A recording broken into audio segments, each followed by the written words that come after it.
নমস্কার, আমি সৌমি বন্দ্যোপাধ্যায়। আশা করি প্রত্যেকে ভালো আছেন।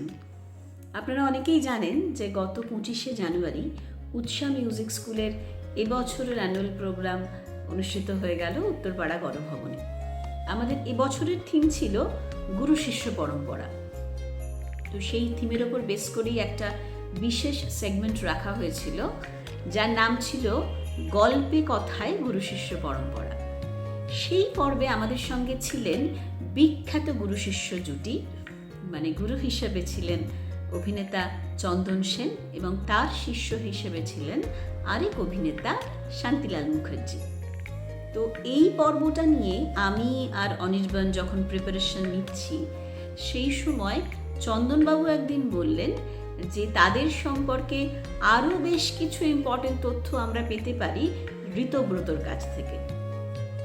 সেই মতোই আমরা পৌঁছে গিয়েছিলাম এখনকার একজন সুদক্ষ অভিনেতা ঋতব্রত মুখার্জির বাড়ি। তবে ওর বাড়িতে গিয়ে ওর সঙ্গে বেশ গল্প আড্ডা দিয়ে বুঝলাম যে ও শুধু সুদক্ষ অভিনেতাই নয়, ভীষণ মিষ্টি মনের একজন মানুষ, মাটির কাছাকাছি থাকা একজন মানুষ। তো সেদিন ওর সাথে কাটানো 2 ঘন্টা আমাদের ভীষণভাবে রিচ করেছিল। আমরা বেশ কিছু প্রশ্ন করেছিলাম ঋতুকে, আর ও একটার পর একটা প্রশ্নের উত্তর দিয়ে যাচ্ছিল হাসি মুখে।